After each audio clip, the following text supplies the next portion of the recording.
নানা রকম ট্রিটমেন্ট, নানা রকমের ক্রিম ব্যবহার করি, কিন্তু তা সত্ত্বেও কোনো ভালো ফলাফল পাওয়া যায় না। আজ আমি তোমাদের সাথে এমন একটি ঘরোয়া টোটকা শেয়ার করব যেটা ইউজ করলে কালো দাগছোপ খুব সহজে রিমুভ হয়ে যাবে। আজকে তোমাদের সামনে স্কিন কেয়ার রেমেডি নিয়ে এসেছি।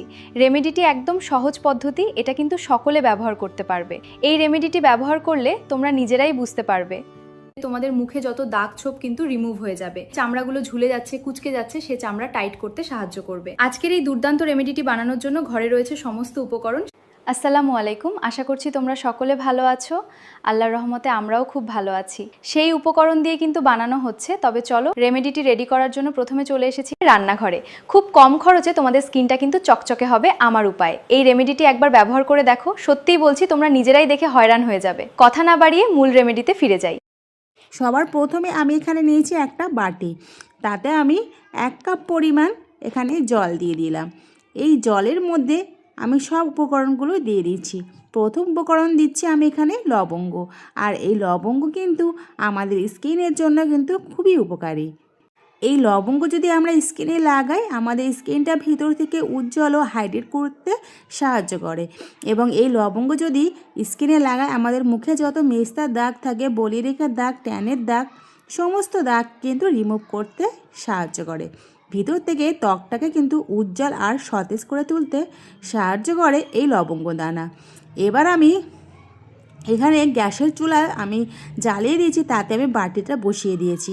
এবার এই লবঙ্গটা দিয়ে খুব ভালোভাবে ফুটিয়ে নিচ্ছি। এবার আমি লবঙ্গটা দিয়ে 2 মিনিটের মতো ভালোভাবে ফুটিয়ে নেওয়ার পরে এখানে আমি দিয়ে দিচ্ছি একটু কফি পাউডার। তো এই বর্ষার কারণে কফি পাউডারটা একটু জমে গেছে, তাই জন্য আমি ভালোভাবে এই গরম জলের সাথে গুলে নিচ্ছি। তো এখানে 1/2 চামচের মতো কফি গুঁড়ো দিচ্ছি। আর এই কফি পাউডার কিন্তু আমাদের স্কিনের জন্য কিন্তু খুবই উপকারী। এটা কিন্তু আমরা সকলেই জানি। এই কফি পাউডার যদি আমরা স্কিনে লাগাই না, আমাদের স্কিনটা কিন্তু ভিতর থেকে কিন্তু উজ্জ্বলতা বাড়ায় এবং কিন্তু প্রদাহ কমাতে কিন্তু সাহায্য করে, রক্ত সঞ্চালন কিন্তু উন্নতি করে, আর ত্বককে কিন্তু আরও সতেজ করে তুলতে কিন্তু সাহায্য করে, ট্যানিং কমাতে সাহায্য করে, কালো দাগ দূর করতেও কিন্তু সাহায্য করে। এটি একটি প্রাকৃতিক টোনার হিসেবে কিন্তু আমাদের স্কিনে কাজ করে। এই যে কফিটা দিয়ে কিন্তু খুব ভালোভাবে জলের সাথে কিন্তু মিশিয়ে নিয়েছি। লবঙ্গ আর কফিটা খুব ভালোভাবে ফুটিয়ে নিয়েছি। তো এখানে গ্যাসের ফ্লেমটা কিন্তু একদম আস্তেতে দিয়ে প্রথমে ফুল জোরেতে দিয়ে দিয়েছিলাম, তারপরেতে কিন্তু আস্তে দিয়ে খুব ভালোভাবে কিন্তু আমি 5 মিনিটের মতো ফুটিয়ে নিয়েছি। এবার এটাকে ঠান্ডা হওয়ার জন্য কিছুক্ষণ রেখে দিয়েছিলাম।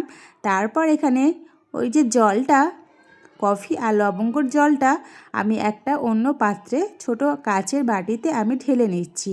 তো হাফ নিয়েছি, হাফটা রেখে দিচ্ছি, আর এই হাফটা দিয়ে আমি আজকে রেমেডিটা বানাচ্ছি। আমার যতটা লাগবে আমি কিন্তু ততটাই নিয়ে নিয়েছি, বাকিটা রেখে দিয়েছি, পরে বানিয়ে নেব। তোমরা চাইলে কিন্তু বেশি করে বানিয়ে কিন্তু তোমরা স্টোর করে রেখে দিতে পারো। এবার আমি এর মধ্যে দিয়ে দিচ্ছি চিনি দানা।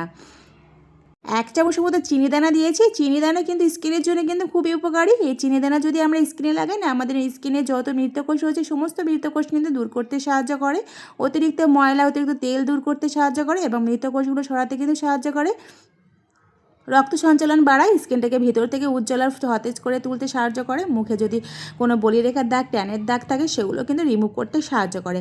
আমাদের মুখে যে বয়সের ছাপটাও, সেটাও কিন্তু রিমুভ করতে সাহায্য করে, কুঁচকে যাওয়া চামড়াগুলো কিন্তু টাইট করতে সাহায্য করে এই চিনি দানা। এবার আমি এর মধ্যে দিয়ে দিচ্ছি 1 চামচের মতো বেসন। বেসন কিন্তু আমাদের স্কিনের জন্য খুবই উপকারী, কারণ এটি একটি প্রাকৃতিক উপাদান। এই বেসন যদি আমরা স্কিনে লাগাই, আমাদের স্কিনটা ভেতর থেকে উজ্জ্বলতা বাড়াতে সাহায্য করে, ব্রণের দাগ কমাতে সাহায্য করে, আর অতিরিক্ত তেল শোষণ করতে সাহায্য করে, মৃত কোষগুলো দূর করে, ত্বককে কিন্তু গভীর থেকে পরিষ্কার রাখে, আর ট্যান দূর করতে সাহায্য করে, আর হচ্ছে এই বেসনে থাকা প্রোটিন, ভিটামিন যা ত্বকে স্বাস্থ্যকর মসৃণ করে তুলতে কিন্তু সাহায্য করে এই বেসন। এবার আমি এর মধ্যে দিয়ে দিচ্ছি, আমি এখানে অল্প করে পাতিলেবুর রস। তোমাদের হাতের কাছে যদি পাতিলেবুর রস না থাকে, তোমরা আলুর রস দিতে পারো, কিংবা অ্যালোভেরা জেলও দিতে পারো, কিংবা তোমরা টমেটোর রসও দিতে পারো, তোমাদের অপশনাল, তোমরা যেটা দিতে পারো, কোনো অসুবিধা নেই। তবে আমি এখানে পাতিলেবুর রসটা ব্যবহার করেছি। পাতিলেবুটার রসটা দিয়ে খুব ভালোভাবে আমি মিশিয়ে নিচ্ছি। আর এই পাতিলেবুর রস কিন্তু আমাদের স্কিনের জন্য খুবই উপকারী। এই পাতিলেবুর রসে কিন্তু ল্যাকটিক অ্যাসিড থাকে, সেই জন্য কিন্তু আমাদের স্কিনটা ভিতর থেকে কিন্তু হাইড্রেট করে রাখে, সফট করে, আর যত নোংরা থাকে সব কিন্তু রিমুভ করতে কিন্তু সাহায্য করে এই পাতিলেবু রস। আর স্কিনটাকে ভিতর থেকে কিন্তু ফর্সা উজ্জ্বল করে সতেজ করে তুলতে সাহায্য করে। এবার আমি এর মধ্যে দিয়ে দিচ্ছি মুলতানি মাটি। 1 চামচের মতো মুলতানি মাটি দিয়ে আমি খুব ভালোভাবে মিশিয়ে নেব। আর এই মুলতানি মাটি কিন্তু আমাদের স্কিনের জন্য কিন্তু খুবই উপকারী, এটা কিন্তু আমরা সকলেই জানি। এটা প্রাচীনকাল থেকে জেনে আসছি এই মুলতানি মাটি আমাদের স্কিনের জন্য কতটা উপকার। এই মুলতানি মাটি যদি আমরা স্কিনে লাগাই, আমাদের স্কিনের ভিতরটা থেকে হাইড্রেট করতে সাহায্য করে। মুখে যত কালো দাগ নোংরা থাকে, সেগুলো মেস্তার দাগ থাকে, ট্যানের দাগ থাকে, সমস্ত দাগ কিন্তু রিমুভ করতেই সাহায্য করে এই মুলতানি মাটি, এবং ভিতর থেকে স্কিনটাকে উজ্জ্বল আর সতেজ করে তুলতে সাহায্য করে এখানে মুলতানি মাটি। এই মুলতানি মাটিটা দিয়ে খুব ভালোভাবে দুর্দান্ত একটা ফেস প্যাক তৈরি করে নিয়েছি। এবার আমি এই ফেস প্যাকটা আমি মুখে মেখে তোমাদের দেখাচ্ছি। সত্যি বলছি বন্ধুরা, তোমরা একবার হলেও এই মুলতানি মাটির ফেস প্যাক রেমেডিটা তোমরা একবার বাসায় ব্যবহার করে দিয়ে তোমরা হয়রান হয়ে যাবে। এই রেমেডিটি এবার আমি মুখে লাগিয়ে নিয়েছি, লাগিয়ে 10 থেকে 15 মিনিট রেখে মুখটা ধুয়ে তোমাদের সামনে আসছি। দেখো বন্ধুরা, 15 মিনিট পর মুখটা ধুয়ে চলে এসেছি, আর মুখটা কতটা সফটটা তোমরা নিজেরাই বুঝতে পেরেছো। আর তোমরা দিনে 2 বার ইউজ করতে পারো, আর প্রত্যেক দিন এই রেমেডিটি পারবে বেশি করে বানিয়ে ফ্রিজে রেখে দিয়ে ব্যবহার করতে পারো। এবার এই রেমেডিটি ব্যবহার করে দেখো, তোমরা ফলাফলটা দেখে হয়রান হয়ে যাবে। রেমেডিটি কেমন লাগলো অবশ্যই কিন্তু কমেন্ট করে জানাবে। আজকের মতো এখানেই শেষ করছি, আবার দেখা হবে একটা নতুন ভিডিওর সাথে। তোমরা সবাই ভালো থেকো, সুস্থ থেকো, আর নিজেদের খেয়াল রেখো। আর ভিডিওগুলি যদি ভালো লাগে প্লিজ লাইক, কমেন্ট, শেয়ার আর সাবস্ক্রাইব করে আমার পাশে থেকো। আমাকে প্রচুর প্রচুর ভালোবাসা দেবে। আজকের মতো এখানেই শেষ করছি।